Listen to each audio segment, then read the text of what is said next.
Hello and welcome दोस्तों, मैं शिवांश दुबे आज की इस नई वीडियो में आप सभी का स्वागत करता हूं। आशा करता हूं आप सभी लोग अच्छे होंगे। दोस्तों, मध्यकालीन इतिहास पर यह हम लोग का 19वां वीडियो है, जिसके अंतर्गत हम लोग मराठा साम्राज्य को कवर करेंगे। इससे पहले हम लोग मुगल साम्राज्य को कवर कर रहे थे और अब आज से एक नया टॉपिक शुरू होगा, मराठा साम्राज्य, जिसके अंतर्गत हम लोग विभिन्न महत्वपूर्ण प्रश्नों को कवर करेंगे जो आज तक एग्जाम में पूछे गए हैं। एक एक करके सारे प्रश्नों को कवर किया जाएगा, उनके बारे में डिटेल बताया जाएगा। तो चलिए देर न करते हुए अपने क्वेश्चन की तरफ चलें। उससे पहले मैं आपसे एक रिक्वेस्ट करना चाहूँगा, अगर आप लर्निंग बुक पे पहली बार हैं तो प्लीज़ चैनल को सब्सक्राइब कर लीजिए। और अगर आपको वीडियो अच्छा लगे तो प्लीज़ वीडियो को लाइक करिए, वीडियो को शेयर करिए और चैनल को सब्सक्राइब करिए। वीडियो को लाइक ज़रूर कर दें, जिससे हम लोग का उत्साहवर्धन होता रहे। और सब्सक्राइब करना ना भूलें और दोस्तों के बीच शेयर करें। तो चलिए क्वेश्चन की तरफ चलते हैं और अपना पहला प्रश्न देखते हैं। मराठों ने सर्वप्रथम किसके अधीन कार्य कर प्रशासनिक अनुभव प्राप्त किया? ऑप्शन ए देवगिरी के यादवों के अधीन, ऑप्शन बी बहमनी सल्तनत के अधीन, ऑप्शन सी अहमदनगर बीजापुर व गोलकुंडा के अधीन, ऑप्शन डी इनमें से कोई नहीं। तो दोस्तों, चार ऑप्शन आपके सामने हैं, आपको सही आंसर का चुनाव करना है। मराठों ने सर्वप्रथम किसके अधीन कार्य कर प्रशासनिक अनुभव प्राप्त किया? तो चलिए सही आंसर देखते हैं। सही आंसर है ए देवगिरी के यादवों के अधीन। तो मराठों ने सर्वप्रथम देवगिरी के यादवों के अधीन कार्य कर प्रशासनिक अनुभव प्राप्त किया। देवगिरी के यादव भारत का एक राजवंश था जिसने अपने चरम काल में तुंगभद्रा से लेकर नर्मदा नदी तक के भूभाग पर शासन किया, जिसमें वर्तमान में महाराष्ट्र, उत्तरी कर्नाटक, मध्य प्रदेश के कुछ भाग शामिल हैं। तो चलिए अब नेक्स्ट क्वेश्चन की तरफ चलते हैं। और दोस्तों, जो आपका ये मराठा साम्राज्य है, इससे जितने भी प्रश्न बनते हैं एग्जाम में, चाहे वो आपका स्टेट पीसीएस हो या वनडे एग्जाम हो, आरओ एआरओ हो, जो भी एग्जाम है, आपको कोई भी प्रश्न आपको बाहर से नहीं मिलने वाला। सारे प्रश्न इसमें कवर कराए जाएंगे, बस जरूरत है आपको वीडियो को अंत तक ध्यान से देखने की। चलिए दूसरा क्वेश्चन देखते हैं। निम्नलिखित में से गुरिल्ला युद्ध का पथ प्रदर्शक कौन था? Option A Aurangzeb, option B Akbar, option C Shivaji, option D Balaji. SSC 2002 में पूछा गया प्रश्न है ये। तो सही जवाब है ऑप्शन सी शिवाजी। तो सही जवाब है इसका शिवाजी। चलिए नेक्स्ट क्वेश्चन की तरफ चलते हैं। शिवाजी के प्रशासन में पेशवा कहा जाता था? एसएससी 2002, एसएससी 2004 में पूछा गया प्रश्न। ऑप्शन ए धार्मिक मामलों के मंत्री को, ऑप्शन बी रक्षा मंत्री को, ऑप्शन सी प्रधानमंत्री को, ऑप्शन डी न्याय मंत्री को। तो सही जवाब है ऑप्शन सी प्रधानमंत्री को। शिवाजी के प्रशासन में प्रधानमंत्री को पेशवा कहा जाता था। मराठा साम्राज्य के प्रधानमंत्री को पेशवा कहा जाता था। ये राजा के सलाहकार परिषद अष्टप्रधान के सबसे प्रमुख होते थे। राजा के बाद इन्हीं का स्थान आता था। तो आप लोग समझ सकते हैं, राजा के बाद पेशवा का यह स्थान आता था, जिसे प्रधानमंत्री कहा जाता था, और ये काफी महत्वपूर्ण पद था। चलिए चौथे क्वेश्चन की तरफ चलते हैं। चौथ क्या है? बहुत ही बार एग्जाम में पूछा जाता है, आप एसएससी 2001 में ही मत जाइए। काफी बार ये कुछ क्वेश्चन एग्जाम में, स्टेट पीसीएस हो, आईएएस हो, वनडे एग्जाम हो, किसी भी एग्जाम को आप उठा लीजिए, ये क्वेश्चन आपको बार बार मराठा साम्राज्य से मिलता रहेगा। चलिए देखते हैं ये क्या है। चौथ, ऑप्शन ए औरंगजेब द्वारा लगाया गया एक धार्मिक कर, ऑप्शन बी शिवाजी द्वारा लगाया गया एक मार्ग कर, ऑप्शन सी अकबर द्वारा वसूल किया जाने वाला सिंचाई कर, ऑप्शन डी पड़ोसी राज्यों पर शिवाजी द्वारा लगाया गया भूमि कर। तो दोस्तों, अगर आप लोग ऑप्शन डी के साथ जा रहे हैं, पड़ोसी राज्यों पर शिवाजी द्वारा लगाया गया भूमिकर, तो आप लोग बिल्कुल सही है। चौथ तथा सरदेश, चौथ के साथ सरदेश भी एक कर था। चौथ तथा सरदेश मुख्य शिवाजी के आय के मुख्य साधन थे। ये कर पड़ोसी राज्यों की सीमाओं और नगरों से अथवा अपने प्रभाव क्षेत्र के नागरिकों से वसूल किए जाते थे। एक तरीके से ये सुरक्षा कर थे। दूसरे राज्यों से इस तरह से वसूले जाते थे कि आपकी हम रक्षा करेंगे, बाहरी आक्रमण से रक्षा करेंगे, आप हमें ये कर दीजिए और हम आपको बाहरी आक्रमणकारियों से रक्षा करेंगे। तो आप इस पॉइंट से इस क्वेश्चन को समझ सकते हैं, और आप लोग इसको ध्यान में रखिए, काफी बार एग्जाम में पूछा जाता है। चलिए नेक्स्ट क्वेश्चन की तरफ चलते हैं। मराठा राज्य का दूसरा संस्थापक किसे कहा जाता है? Option A Raja Ram, option B Balaji Vishwanath, option C Bajirao, option D Balaji Bajirao. तो दोस्तों, अगर आप लोग ऑप्शन बी बालाजी विश्वनाथ के साथ जा रहे हैं तो आप लोग बिल्कुल सही है। मराठा राज्य का दूसरा संस्थापक बालाजी विश्वनाथ को जाना जाता है या कहा जाता है। चलिए नेक्स्ट क्वेश्चन की तरफ चलते हैं। निम्नलिखित यूरोपीय शक्तियों में किसने शिवाजी को तोपें प्रदान की? बहुत ही महत्वपूर्ण क्वेश्चन है और मैक्सिमम जनता इस क्वेश्चन को गलत करके आती है एग्जाम में, तो आप लोग इसको ध्यान से देखिएगा क्वेश्चन को। ऑप्शन ए पुर्तगाली, option B Dutch, option C अंग्रेज, ऑप्शन डी फ्रांसीसी। मैक्सिमम जनता इसमें फ्रांसीसी या पुर्तगाली के साथ जाती है, लेकिन सही आंसर है आपका ऑप्शन सी अंग्रेज। 1674 में अंग्रेज हेनरी ऑक्सिनडेन शिवाजी के दरबार में दूत के रूप में गया और उनके साथ हुए समझौते के मुताबिक अंग्रेजों ने शिवाजी को तोपें प्रदान की थी। अंग्रेज का नाम था ऑक्सिनडेन हेनरी ऑक्सिनडेन। तो आप लोग ध्यान रखिएगा, अंग्रेजों ने तोपें प्रदान की थी शिवाजी को 1674 ईस्वी में। चलिए नेक्स्ट क्वेश्चन की तरफ चलते हैं। और दोस्तों इसमें आपको very very most important question को ही कवर कराया जा रहा है, जिससे आपके जो छोटे क्वेश्चन वो अपने आप कवर हो जाएंगे। तो आप लोग ध्यान रखिएगा इस बात का और क्वेश्चन को ध्यान से देखते हुए चलिए। और जो साथ में आपको फैक्ट बताए जाते हैं वो भी कहीं ना कहीं एग्जाम में क्वेश्चन के रूप में पूछे जा चुके हैं। अब सारी चीज़ों को शामिल नहीं किया जा सकता, इसलिए आपको अलग से चीज़ें बताई जाती हैं, जिसको आप लोग ध्यान से सुनते रहा करिए। तो 7वां क्वेश्चन देखते हैं। शिवाजी ने मुगलों को किस संधि के द्वारा किलों को हस्तांतरित किया? ऑप्शन ए चित्तौड़ की संधि, ऑप्शन बी पुणे की संधि, ऑप्शन सी पुरंदर की संधि, ऑप्शन सी तोड़ की संधि। काफी महत्वपूर्ण प्रश्न है, काफी बार एग्जाम पूछा जाता है और सही आंसर है ऑप्शन सी पुरंदर की संधि। पुरंदर की संधि के तहत शिवाजी ने मुगलों को किलों को हस्तांतरित किया।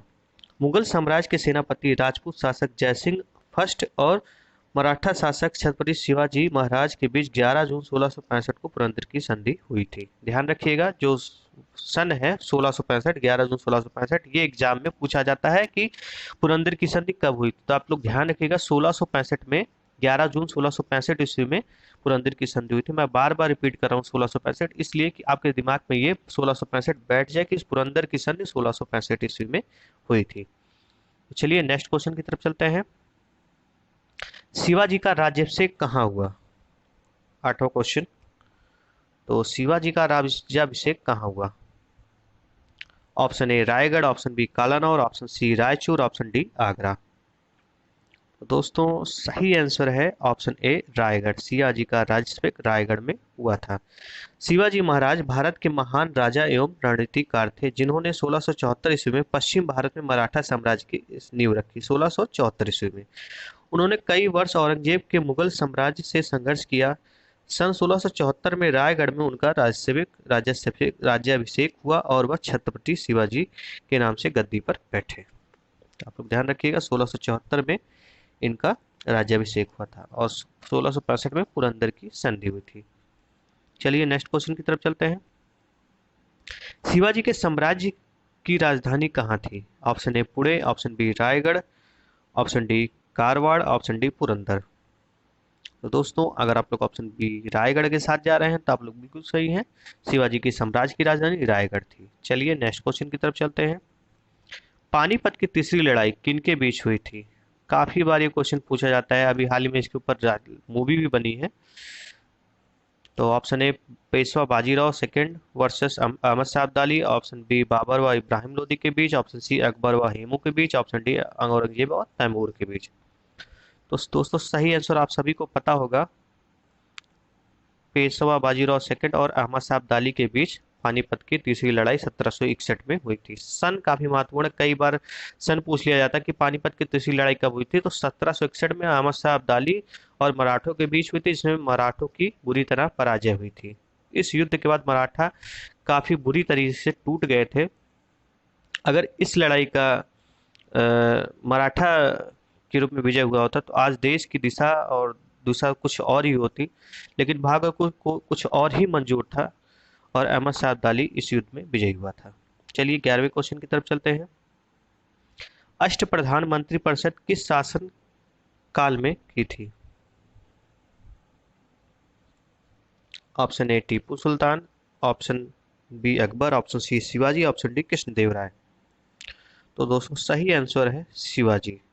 अष्टप्रधान मंत्रिपरिषद का गठन शिवाजी ने अपने शासन काल में किया था। उन्होंने अपने प्रशासन में 8 मंत्रियों की नियुक्ति की थी, जिन्हें अष्टप्रधान कहा जाता था। चलिए नेक्स्ट क्वेश्चन की तरफ चलते हैं। शिवाजी के राजनीतिक गुरु एवं संरक्षक कौन थे? Option A Samarth Ramdas, option B Shahaji Bhosale, option C Dadaji Konddev, option D इनमें से कोई नहीं। ध्यान रखिएगा, राजनीतिक गुरु की बात हो रही है एवं संरक्षक। तो दोस्तों अगर आप लोग ऑप्शन सी दादाजी कोंडदेव के साथ जा रहे हैं तो आप लोग बिल्कुल सही हैं। शिवाजी के राजनीतिक गुरु एवं संरक्षक दादाजी कोंडदेव थे। चलिए नेक्स्ट क्वेश्चन की तरफ चलते हैं। शिवाजी को कर्म दर्शन का उपदेश देने वाले एवं शिवाजी के पुत्र संभाजी को मराठों को संगठित करने और महाराष्ट्र धर्म को प्रचारित करने का उपदेश देने वाले मराठा संत थे। Option A Samarth Ramdas, option B Tukaram, option C Eknath, option D इनमें से कोई नहीं। तो दोस्तों सही आंसर है option A Samarth Ramdas. Samarth Ramdas is the right answer. चलिए नेक्स्ट क्वेश्चन की तरफ चलते हैं। वह कौन सेना नायक था जिसे बीजापुर के सुल्तान ने 1659 ईस्वी में शिवाजी को जिंदा या मुर्दा पकड़ लाने के लिए भेजा था? Option A Inayat Khan, option B Afzal Khan, option C Shaista Khan, option D Syed Khan. तो दोस्तों अगर आप लोग ऑप्शन बी के साथ जा रहे हैं अफजल खां तो आप लोग बिल्कुल सही है। बीजापुर के सुल्तान ने अपने सेनापति अफजल खां को शिवाजी को पकड़ने के लिए, जिंदा या मुर्दा पकड़ने के लिए भेजा था। और अफजल खां ने अपना काम लगभग पूरा ही कर लिया था, शिवाजी से दोस्ती कर ली थी और भाईचारे के तहत वो शिवाजी के मारने वाला था, लेकिन ऐन वक्त पर दांव उल्टा पड़ गया और अफजल खां स्वयं ही शिवाजी के हाथों मारा गया। चलिए नेक्स्ट क्वेश्चन की तरफ चलते हैं। शिवाजी मुगलों की कैद से भागने के समय कौन से नगर में कैद थे? Option A Gwalior, option B Agra, option C Delhi, option D Kanpur. तो दोस्तों सही आंसर है ऑप्शन बी आगरा।